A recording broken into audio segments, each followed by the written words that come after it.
So what do you need this information for? Consideration. Well, Roth conversions. Folks, you cannot do 2023 Roth conversions in 2024. You can't do it. I hear this all the time. There's a lot of confusion because you can do Roth contributions in 2024, but you can't do Roth conversions in 2024 for 2023. So you have a window that's closing on these Roth conversions, and you need this information to calculate those conversions. Because for most people, if this goes 10, these are our marginal tax rates, 10, 12, see, I'm doing it, 10, 12, 22, 24, 32, 35, and 37. For most people, we're staying right here in these marginal tax brackets. Some people, yes, we have to go up over to here for that to be effective for them. But most people are staying right here in the 22 to 24% marginal tax rate. And if you're just listening to me, I just drew a graduated cylinder, what we like to call a graduated cylinder of our tax rates.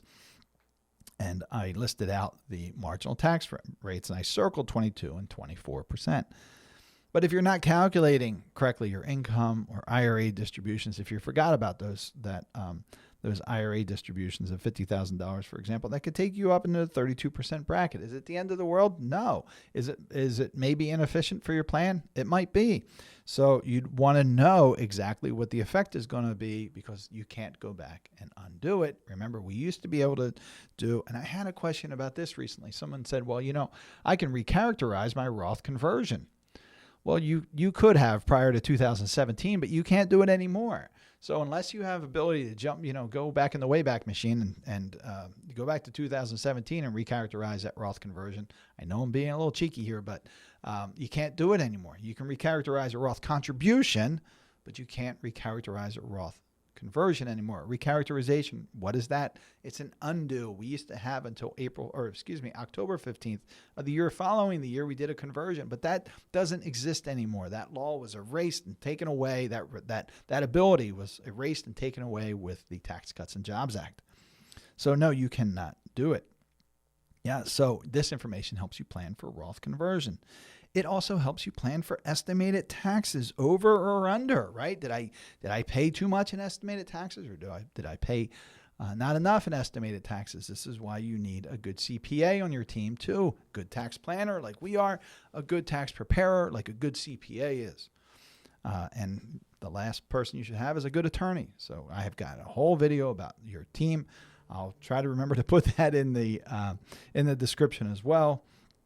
But so the estimated taxes are due on January 16th of 2024. That changes. It's January 15th usually, unless it falls on a holiday or a weekend. But this coming year in 2024, the estimated taxes for the end of the quarter 2023 are due on January 16th of 2024. So dial it in, get it as close as you can. Work with your tax preparer on that one, on your estimated taxes. How about 401k contributions? You might want to max out your contributions. If you're over 50, that's $30,000. Hopefully you're maxing them out in Roth contributions in your 401k or 403b plan.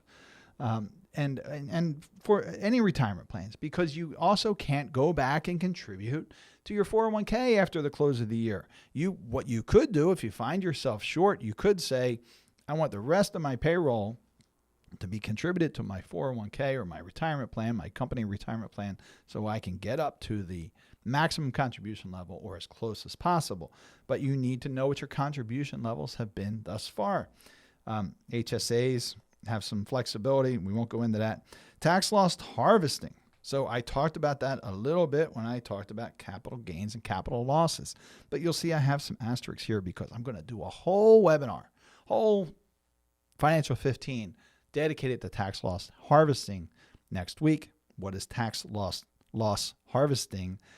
Tax loss harvesting is when you go into your taxable bucket funds, so your brokerage accounts, etc., not IRAs, and you sell positions at a loss to be able to book that loss.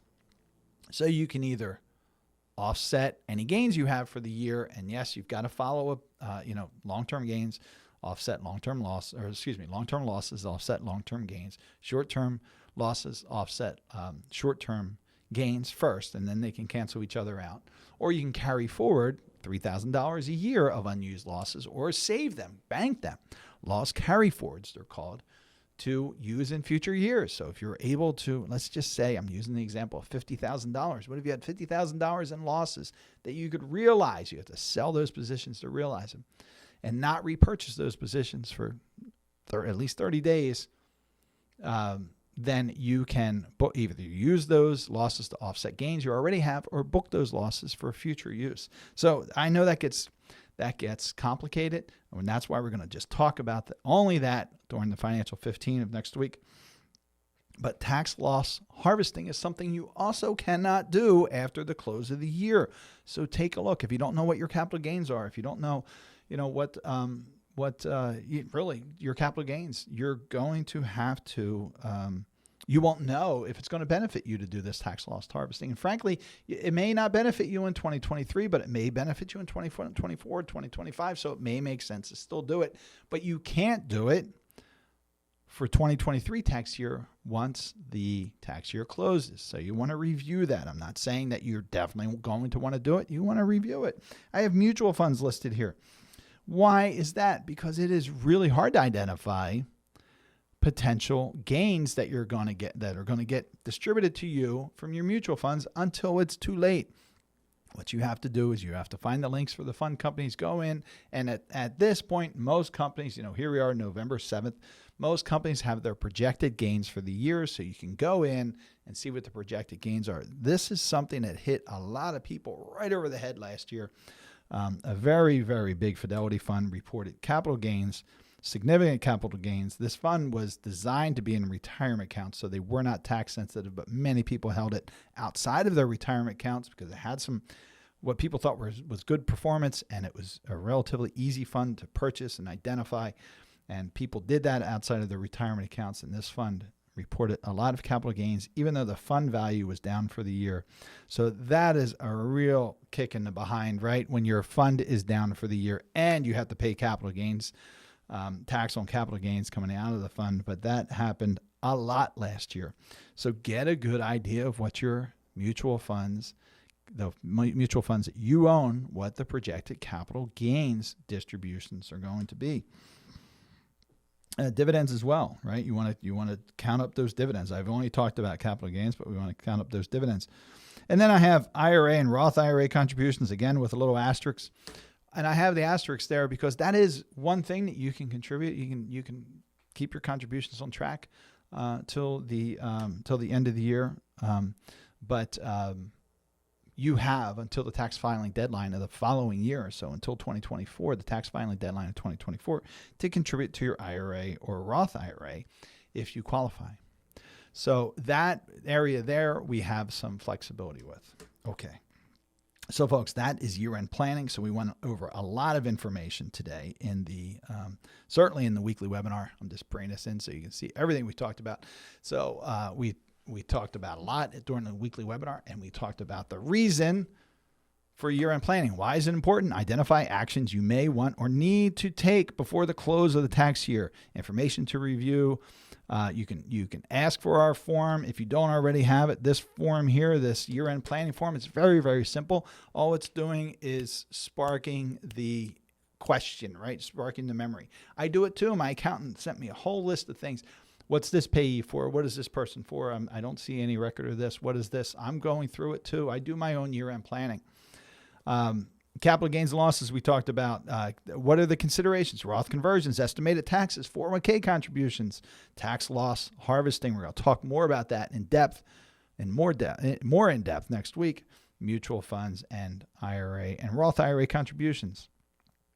And that's it for today. If you have questions, you can reach out to me at questions@attleborowealth.com. If you want to schedule a time with me to review your situation, you can do so by reaching out to us at questions@attleborowealth.com.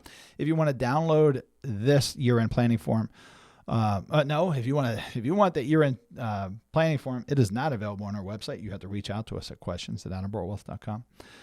If you want to download other information or view past weekly webinars, you can do so at our YouTube channel or go to attleborowealth.com. And our YouTube channel is simply Attleboro Wealth.